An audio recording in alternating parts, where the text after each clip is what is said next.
In the quiet stillness of Christmas Eve, as the last embers of the fireplace flickered and the house lay wrapped in the hush of midnight, a gentle swirl of light began to shimmer in the living room. It wasn't the glow of the tree or the twinkle of the lights. It was something else, something alive.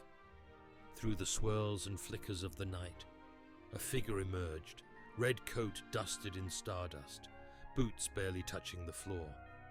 A thick white beard framed his face, though it wavered at the edges, dissolving into the air like mist over a winter lake. Santa had arrived, but something was different. He wasn't stepping out of the chimney. He wasn't coming through the door. He was flickering. With a sigh, Santa hoisted his sack over his shoulder, his form shifting slightly, as if he were made of rippling threads of light. He rubbed his temples and muttered to himself, his voice soft but crackling like the air before a snowstorm. The kids these days don't even believe in electrons. It was true. Kids still loved their Christmas presents, still hung their stockings and left out cookies. But belief? That was slipping away. Fewer and fewer truly believed. And as belief faded, so did something else. Something Santa had never quite been able to explain. It wasn't just Christmas magic, it was physics. See, Santa didn't travel by sleigh alone.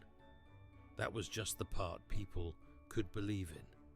The truth was, Santa moved like an electron, everywhere and nowhere, all at once. Scientists might call it quantum tunneling. Santa called it the Christmas effect. He didn't just fly across the world, he blinked, he shimmered, he danced between the molecules of time itself. That's how he made it to every home, in every country, in just one night. But here's the thing about electrons, they don't like to be watched. If no one believes in them, they act differently. And Santa, he was beginning to flicker. He reached into his bag, pulling out a wooden train set for a little boy. In the house, his hands wavered, becoming translucent, then solid again. He sighed. Just a few true believers left, that's all I need. And then, soft footsteps. A little girl stood in the doorway, her eyes wide. Her breath held tight in her chest.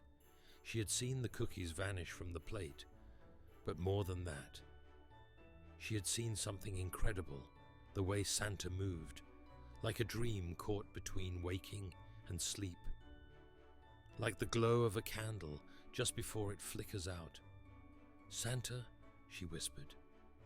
He turned, smiling warmly, but his outline still wavered. "Ah, little one, you caught me." She stepped forward. "Why do you look like that?"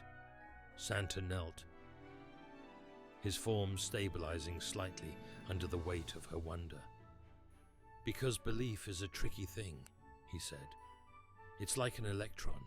You can't always see it, but it's there, making everything work.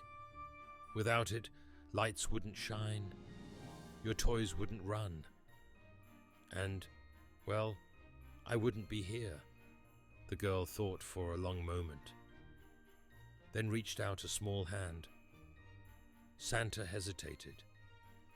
Would she feel nothing? Would she feel air? But then her fingers brushed his coat, warm and solid. "I believe," she whispered. And suddenly, Santa stood a little taller.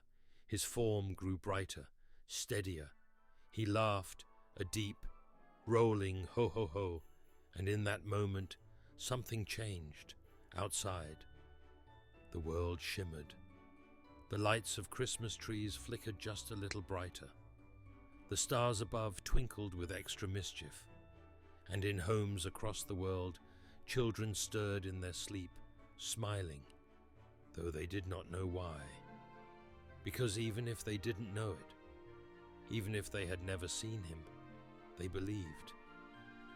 Santa placed a finger to his nose, gave the little girl a wink, and in an instant, blink, he was gone. But in the air, just for a moment, a tiny flicker of light remained, a trace of something unseen, something electric, the proof of something wonderful. And in the morning, when the girl awoke, she found something under the tree, not just her presence, but a tiny silver snowflake, shimmering with a glow that never quite faded. And she knew Santa was real. And belief? Well, that was the most powerful magic of all. And so, as you drift to sleep on Christmas Eve, listening to the quiet hum of the world outside, remember, just because you can't see something doesn't mean it isn't there. Santa, electrons, and the magic of Christmas, some things will always be real, as long as you believe.